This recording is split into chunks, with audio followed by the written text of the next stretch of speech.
ಸ್ನೇಹಿತರೆ ನಮಸ್ಕಾರ. ಗೃಹಲಕ್ಷ್ಮಿ ಯೋಜನೆಯಲ್ಲಿ ಇದುವರೆಗೂ ಮೃತಪಟ್ಟವರನ್ನ ರದ್ದು ಮಾಡ್ತಾ ಇದ್ರು. ಜೊತೆಗೆ ಸಾಕಷ್ಟು ಜನ 2 ಅಥವಾ 3 ರೇಷನ್ ಕಾರ್ಡ್ಗಳನ್ನ ಹೊಂದಿರತಕ್ಕಂತಹ ಫಲಾನುಭವಿಗಳನ್ನ ಕಂಡು ಹಿಡಿದು ರದ್ದು ಮಾಡ್ತಾ ಇದ್ರು.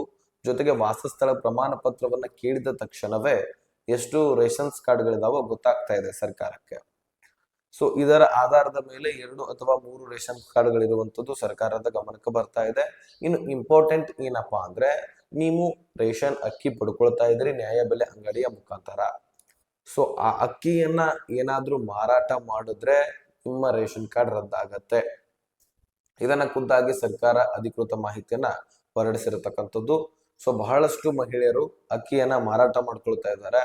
ಸೊ ಅದಕ್ಕಾಗಿ ಈ ಒಂದು ಕಟ್ಟುನಿಟ್ಟಿನ ಕ್ರಮಗಳನ್ನ ತೆಗೆದುಕೊಳ್ತಿದ್ದಾರೆ. ಜೊತೆಗೆ ಇನ್ನೂ ಹಲವಾರು ಇಂಪಾರ್ಟೆಂಟ್ ರೂಲ್ಸ್ ಗಳಿದಾವೆ.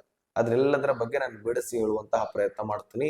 ಒಟ್ಟಾರೆಯಾಗಿ ಗೃಹಲಕ್ಷ್ಮಿ ಯೋಜನೆಯ ರೂಲ್ಸ್ ಜೊತೆಗೆ ನೀವೇನಾದ್ರೂ ಗೃಹಲಕ್ಷ್ಮಿ ಯೋಜನೆಗೆ ಇನ್ನೂ ಕೂಡ ಅರ್ಜಿ ಸಲ್ಲಿಸಿಲ್ಲ ಅಂದ್ರೆ ಈ ವಿಡಿಯೋ ನಿಮಗೋಸ್ಕರ. ರೂಲ್ಸ್ ಜೊತೆಗೆ ಅರ್ಜಿ ಎಲ್ಲವನ್ನು ಕೂಡ ನಿಮ್ಮ ಮುಂದೆ ಇಡ್ತಾ ಹೋಗ್ತೀನಿ. ತೀರಾ ಇಂಪಾರ್ಟೆಂಟ್ ಮಾಹಿತಿ. ಪ್ರತಿಯೊಬ್ಬ ಮಹಿಳೆಯರು ಕೂಡ ಈ ವಿಡಿಯೋನ ಮಿಸ್ ಮಾಡದೆ ಕೊನೆವರೆಗೂ ವಾಚ್ ಮಾಡಿ. ಮತ್ತು ಚಾನಲ್ಗೆ ಸಬ್ಸ್ಕ್ರೈಬ್ ಮಾಡ್ತಾ ಇಲ್ಲ, ಬಹಳಷ್ಟು ಜನ ಹಾಗೆ ನೋಡ್ತೀರಿ ಹಾಗೆ ಹೋಗ್ತೀರಿ. ಸೊ ನಮಗೆ ಸಬ್ಸ್ಕ್ರೈಬ್ ಮಾಡಿದ್ರೆ ಸಾಕು, ಇನ್ನಷ್ಟು ಮೋಟಿವೇಶನ್ ಸಿಗತ್ತೆ. ಸರ್ಕಾರದಿಂದ ಬಂದಿರತಕ್ಕಂತಹ ಇನ್ಫಾರ್ಮೇಶನ್ ಅನ್ನ ಹೆಕ್ಕಿ ತೆಗೆದು ಅದರ ಬಗ್ಗೆ ರಿಸರ್ಚ್ ಮಾಡಿ ನಿಮ್ಮ ಮುಂದೆ ತಂದು ಇಡ್ತಾ ಇರ್ತೀವಿ. ಅದಕ್ಕಾಗಿ ಒಂದು ಬಟನ್ ಒತ್ತಿ ಸಾಕು. ಸೊ ನಮಗೆ ಇನ್ನಷ್ಟು ಮೋಟಿವೇಶನ್ ಸಿಗತ್ತೆ, ಹೆಚ್ಚುವರಿ ಮಾಹಿತಿಗಳನ್ನ ನಿಮ್ ಮುಂದೆ ತಲುಪಿಸ್ತೀವಿ. ಅದಕ್ಕೆ ನಾವೇ ಗ್ಯಾರಂಟಿ ಸ್ನೇಹಿತರೆ. ಇನ್ನು ಈ ಗೃಹಲಕ್ಷ್ಮಿಯಲ್ಲಿ ಒಟ್ಟಾರೆಯಾಗಿ ಸಾಕಷ್ಟು ರೂಲ್ಸ್ ಗಳ ಮೇಲೆ ರೂಲ್ಸ್ ಗಳನ್ನ ತಂದ್ರು, ಆದ್ರೆ ಅರ್ಜಿ ಸಲ್ಲಿಸಬೇಕಂತ ಹೇಳ್ಬಿಟ್ರು. ಕೊನೆಯದಾಗಿ ಒಂದೇ ಯೋಜನೆಯಲ್ಲಿ ಎರಡೆರಡು ಸಾರಿ ಅರ್ಜಿ ಸಲ್ಲಿಸಲಿಕ್ಕೆ ಹೇರತಕ್ಕಂತಹ ಯೋಜನೆ ಅಂದ್ರೆ ಇದೆ. ಹಿಸ್ಟ್ರಿ ಕ್ರಿಯೇಟ್ ಅಂತ ಹೇಳ್ಬೋದು. ಗೃಹಲಕ್ಷ್ಮಿ ಇಡೀ ದೇಶದಾದ್ಯಂತ ಏನು ಸದ್ದು ಮಾಡಿದೆ ಮತ್ತು ಈ ಯೋಜನೆಗಳಲ್ಲಿ ಲಕ್ಷಾಂತರ ಫಲಾನುಭವಿಗಳು, ಕೋಟ್ಯಾಂತರ ಫಲಾನುಭವಿಗಳಿಗೆ ಅದೆಷ್ಟೋ ಹೆಲ್ಪ್ ಆಗಿದೆ. ಪ್ರತಿ ತಿಂಗಳ 2,500 ಕೋಟಿಯನ್ನ ಖರ್ಚು ವೆಚ್ಚ. ಇದರಿಂದ ಮಹಿಳೆಯರ ಸಬಲೀಕರಣ, ಅವರ ಬೆಳವಣಿಗೆ, ಅವರ ಉನ್ನತೀಕರಣಕ್ಕೆ ತುಂಬಾನೇ ಹೆಲ್ಪ್ ಆಗಿದೆ. ಆದ್ರೆ ಸರ್ಕಾರ ಇಲ್ಲಿ ಅರ್ಜಿಯನ್ನ ಸಲ್ಲಿಸ್ಲಿಕ್ಕೆ ಯಾಕೆ ಹೇಳ್ತಪ್ಪ ಅಂದ್ರೆ, ಒಂದು ಮೃತಪಟ್ಟವರು, ಇದರ ಬಗ್ಗೆ ನಾನು ಹೇಳಿದ್ದೀನಿ ಸಾಕಷ್ಟು ವಿಡಿಯೋದಲ್ಲಿ. ಲಕ್ಷಾಂತರ ಫಲಾನುಭವಿಗಳು ಮೃತಪಟ್ಟಿದ್ದಾರೆ. ಆದ್ರೂ ಸಹಿತ ಅವರ ಕುಟುಂಬಸ್ಥರು ಆ ದುಡ್ಡನ್ನ ಪಡ್ಕೊಂಡು ಅದನ್ನ ಹೇಗ್ ಪಡ್ಕೊಳ್ತಾರೆ ಅಂತ ನಿಮ್ಮ ಪ್ರಶ್ನೆ ಇರಬಹುದು. ಮೃತಪಟ್ಟಿದ್ದಾರೆ, ಅವ್ರ ಬ್ಯಾಂಕ್ಗಳಿಗೆ ಹೋಗಿ ದುಡ್ಡನ್ನ ತೆಗೆದುಕೊಂಡು ಬರ್ಲಿಕ್ಕೆ ಆಗೋದಿಲ್ಲ. ಅಕೌಂಟ್ ನಲ್ಲೇ ಇರ್ಬೇಕಲ್ವಾ ದುಡ್ಡು. ಹಾಗಾದ್ರೆ ಅದನ್ನ ಹೇಗ್ ತೆಗೆದುಕೊಂಡು ಬರ್ತಾರೆ ಅಂದ್ರೆ, ಆ ಮೃತಪಟ್ಟವರ ಮೊಬೈಲ್ ಇರುತ್ತೆ, ಅದರಲ್ಲಿ phone pay, Google pay, Paytm, ಈಗೇನ್ ಡಿಜಿಟಲ್ ಯುಗ ಕಣ್ರಿ. ಸೊ ಫೋನ್ ಪೇ ಸಹಜವಾಗಿ ಇರುತ್ತೆ.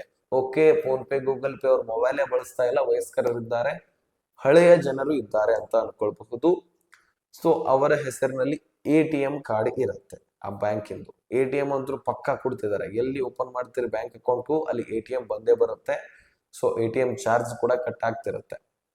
ಆ ATM ಕಾರ್ಡ್ ನಿಂದಾಗಿ ದುಡ್ಡನ್ನ ವಿಡ್ರಾಲ್ ಮಾಡ್ಕೊಳ್ಳೋದು ಇದಾದ್ರೂ ನಡೆಯುತ್ತಲ್ವಾ. ಸೊ ಸಹಜವಾಗಿ ದುಡ್ಡನ್ನ ಖರ್ಚು ವೆಚ್ಚಕ್ಕಾಗಿ ಬಳಸ್ಕೊಳ್ತಾ ಇದ್ದಾರೆ. ಇದು ಬರೀ ಗೃಹಲಕ್ಷ್ಮಿಯಲ್ಲಿ ಅಷ್ಟೇ ಅಲ್ಲ, ಪಿಂಚಣಿ ಯೋಜನೆಯಲ್ಲಿ ಕೂಡ ನಡೀತಾ ಇದ್ದದ್ದು. ಪಿಂಚಣಿ ಯೋಜನೆಯಲ್ಲಿ ಕೂಡ ವೆರಿಫಿಕೇಶನ್ ಸ್ಟಾರ್ಟ್ ಆಗ್ತಾ ಇದೆ. ಸೊ ಇದರ ಜೊತೆಗೆ ಒಂದೇ ಮನೆಯಲ್ಲಿ ಅಣ್ಣಂದು ಬೇರೆ ರೇಷನ್ ಕಾರ್ಡು, ಹಿರಿಯ ತಂದೆಯರದು ಬೇರೆ ರೇಷನ್ ಕಾರ್ಡು, ಇನ್ನು ತಮ್ಮಂದು ಬೇರೆ ರೇಷನ್ ಕಾರ್ಡು, ಇನ್ನು ವಾಸಸ್ಥಳ ಪ್ರಮಾಣ ಪತ್ರ ಒಂದಾಗಿ ಬಿಡುತ್ತೆ. ಒಂದೇ ಮನೆಯಲ್ಲಿ ವಾಸವಾಗಿರ್ತಿರಂದ ಬಳಿಕ ವಾಸಸ್ಥಳ ಪ್ರಮಾಣ ಪತ್ರ ಒಂದೇ ಇರಬೇಕು. ಏನಾದ್ರೂ ಇನ್ ಕೇಸ್ ಈಗ ವೋಟರ್ ID ಕೇಳ್ತಿದ್ದಾರೆ ಗೃಹಲಕ್ಷ್ಮಿ ಯೋಜನೆಗೆ, ಇನ್ನು ವಾಸಸ್ಥಳ ಪ್ರಮಾಣ ಪತ್ರ ಕೇಳುವಂತಹ ಸಾಧ್ಯತೆ ಇದೆ. ವಾಸಸ್ಥಳ ಪ್ರಮಾಣ ಪತ್ರ ಕೇಳಿದ್ದೆ ಆದ್ರೆ ಹಿರಿಯ ರೇಷನ್ಸ್ ಕಾರ್ಡ್ ಇಂದ ಅರ್ಜಿ ಸಲ್ಲಿಸಿ ಬಂದು ಬಿಡ್ತಾರೆ. ಇನ್ನು ತಮ್ಮನ ಹೆಂಡತಿ ಮತ್ತು ಅಣ್ಣನ ಹೆಂಡತಿ ಅರ್ಜಿ ಸಲ್ಲಿಸಬೇಕಂದ್ರೆ ವಾಸಸ್ಥಳ ಪ್ರಮಾಣ ಪತ್ರ ಅದನ್ನೇ ಕೊಡ್ಬೇಕಾಗತ್ತೆ. ರೇಷನ್ ಕಾರ್ಡ್ ಬೇರೆ ಬೇರೆ, ಆದ್ರೆ ವಾಸಸ್ಥಳ ಪ್ರಮಾಣ ಪತ್ರ ಅದೇ. ನೀವು ಬೇರೆ ಮನೆಯಲ್ಲಿ ವಾಸವಾಗಿದ್ರೆ ಅದರದ್ದು ವಾಸಸ್ಥಳ ಪ್ರಮಾಣ ಪತ್ರ ಏನ್ ತೊಂದರೆ ಇಲ್ಲ. ನೀವು ಬೇರೆ ಮನೆ ವಾಸವಾಗಿರ್ತೀರಿ, ನಿಮ್ಮ ಜೀವನವನ್ನ ನೀವು ನಡೆಸ್ತಾ ಇರ್ತೀರಿ. ಆದ್ರೆ ಇಲ್ಲಿ ನೀವು ಖುದ್ದಾಗಿ ನಿಮ್ಮ ಮನೆಯಲ್ಲಿರ್ತಕ್ಕಂತಹ 3 ರೇಷನ್ಸ್ ಕಾರ್ಡ್ಗಳಿಗೆ ಒಂದೇ ವಾಸಸ್ಥಳ ಪ್ರಮಾಣ ಪತ್ರ ಲಿಂಕ್ ಮಾಡಿಸ್ಲಿಕ್ಕೆ ನೋಡಿದ್ರೆ ಸರ್ಕಾರ ಅದನ್ನ ಕಂಡು ಹಿಡಿದು ರದ್ದು ಮಾಡ್ತಾ ಇದೆ. ಸೊ ಅದಕ್ಕಾಗಿ ವಾಸಸ್ಥಳ ಪ್ರಮಾಣ ಪತ್ರ ಕೇಳುವಂತಹ ಸಾಧ್ಯತೆ ಇದೆ. ನಾನು ವೋಟರ್ ID ಕೂಡ ಕೇಳ್ತಾರಂತ ಹೇಳಿದ್ದೆ. ಈಗ ಮಹಿಳಾ ಮತ್ತು ಮಕ್ಕಳ ಕಲ್ಯಾಣ ಇಲಾಖೆಯಲ್ಲಿ ನೀವು ಡಾಕ್ಯುಮೆಂಟ್ಸ್ ಕೊಟ್ಟು ಬಂದ್ರಿ, ಅಲ್ಲಿ ನಿಮ್ಮ ವೋಟರ್ ID ಕೇಳಿರ್ಲಿಲ್ಲ. ಆದ್ರೆ ಈಗ ಅಂಗನವಾಡಿ ಕೇಂದ್ರಗಳಲ್ಲಿ ನಿಮ್ಮ ಡೀಟೇಲ್ಸ್, ಡಾಕ್ಯುಮೆಂಟ್ಸ್ ಕೊಡಬೇಕು. Rations card, Aadhaar card, bank passbook, ನಿಮ್ಮ ವೋಟರ್ ID, ಮೊಬೈಲ್ ಸಂಖ್ಯೆ ಇವುಗಳನ್ನ ಕೊಡಬೇಕು ಅಂತ ಹೇಳಿದ್ರು. ಅಲ್ಲಿ ನಿಮ್ಮ ವೋಟರ್ ID ಕೇಳ್ತಾ ಇದ್ರು. ಇನ್ನು ವಾಸಸ್ಥಳ ಪ್ರಮಾಣ ಪತ್ರವೂ ಕೂಡ ಕೇಳುವಂತಹ ಸಾಧ್ಯತೆ ಇದೆ. ಸೊ ಯಾರು ಮಹಿಳಾ ಮತ್ತು ಮಕ್ಕಳ ಕಲ್ಯಾಣ ಇಲಾಖೆಯಲ್ಲಿ ಕೊಟ್ಟಿದ್ದೀವಿ, ನಮ್ಮ ಅರ್ಜಿ ಸಬ್ಮಿಟ್ ಆಯ್ತು ಅಂತ ಅನ್ಕೊಂಡಿದ್ರಿ, ನಿಮ್ಮ ತಪ್ಪು ಕಲ್ಪನೆ. ಅಂಗನವಾಡಿ ಕೇಂದ್ರಗಳಲ್ಲಿ ಹೋಗಿ ಕೊಟ್ರೆ ಮಾತ್ರ ನಿಮ್ಮ ಅರ್ಜಿ ಸಬ್ಮಿಟ್ ಆಗುವಂಥದ್ದು. ಸೊ ಪ್ರತಿಯೊಬ್ಬರು ಕೂಡ ಗೃಹಲಕ್ಷ್ಮಿಯರು ಅಂಗನವಾಡಿ ಕೇಂದ್ರಗಳಲ್ಲಿ ಡಾಕ್ಯುಮೆಂಟ್ಸ್ ಗಳನ್ನ ಕೊಟ್ಟು ಬನ್ನಿ, ನಿಮ್ಮ ಅರ್ಜಿ ಸಬ್ಮಿಟ್ ಆಗತ್ತೆ. ಇನ್ನು ಸ್ನೇಹಿತರೆ, ಈ ಅಕ್ಕಿಯನ್ನ ಬಹಳಷ್ಟು ಜನ ಮಾರಾಟ ಮಾಡ್ಕೊಳ್ತಾ ಇದ್ದೀರಂತೆ. ಹೌದು, ಇದು ಸರ್ಕಾರದ ಗಮನಕ್ಕೆ ಬಂದಿದೆ. ಇಲ್ಲಿ ಆಹಾರ ಇಲಾಖೆ ಕೆಲವೊಂದಿಷ್ಟು ಜಿಲ್ಲೆಗಳಲ್ಲಿ ಹೆಚ್ಚಾನೆಚ್ಚು ಅಕ್ಕಿ ಮಾರಾಟ ಆಗ್ತಾ ಇರುವಂತಹ ಜಿಲ್ಲೆಗಳಲ್ಲಿ ಒಂದಿಷ್ಟು ಗಮನ ಹರಿಸ್ತಾ ಇದೆ ಅಂತೆ. ಈಗ ಕಾಳ ಸಂತೆಗಳಲ್ಲಿ ಈ ಅಕ್ಕಿಯನ್ನ ಮಾರಾಟ ಮಾಡ್ತಾ ಇದ್ರೆ, ಇದು ಮೊದಲಿನಿಂದನೂ ಕೂಡ ರೂಲ್ಸ್ ಅನ್ನ ತಂದು ಬಿಟ್ರು, ಆದ್ರೆ ಇದ್ರ ಬಗ್ಗೆ ಪರಿಶೀಲನೆಯನ್ನ ಮಾಡ್ತಾ ಇರ್ಲಿಲ್ಲ. ಈಗ ಗೃಹಲಕ್ಷ್ಮಿ ಯೋಜನೆಯೇ ಸಂಪೂರ್ಣ ವೆರಿಫಿಕೇಶನ್ ಆಗ್ತಾ ಇದೆ ಅಲ್ವಾ. ಇನ್ನಷ್ಟು ರೇಷನ್ಸ್ ಕಾರ್ಡ್ ರದ್ದಾದ್ರೂ ಸಹಿತ ಸರ್ಕಾರಕ್ಕೆ ಬಹಳಷ್ಟು ಒಳ್ಳೆಯದು, ಅದೆಷ್ಟೋ ದುಡ್ಡು ಉಳಿಯುತ್ತೆ. ಈಗ ಲಕ್ಷಾಂತರ ಫಲಾನುಭವಿಗಳನ್ನ ಹೊರಹಂತರು ಹಾಕಿದ್ದಾರೆ, ಇದರಿಂದ 106 ಕೋಟಿ ಸರ್ಕಾರಕ್ಕೆ ವೆಚ್ಚ ಆಗುವುದು ತಪ್ಪಿತು. ಈಗಾಗಲೇ ಅಷ್ಟೊಂದು ನಷ್ಟ ಆಗಿದೆ. ಮೃತಪಟ್ಟವರ ಅಕೌಂಟ್ಗಳಿಗೆ ಎರಡೆರಡು ರೇಷನ್ಸ್ ಕಾರ್ಡ್ಗಳಿದ್ದಂಥವರಿಗೆ ಜಮಾ ಮಾಡಿ ಸಾಕಷ್ಟು ನಷ್ಟವಾಗಿದೆ. ನೀವೇ ಉದಾಹರಣೆ ಎಕ್ಸಾಂಪಲ್ ಕೊಡ್ತೀನಿ.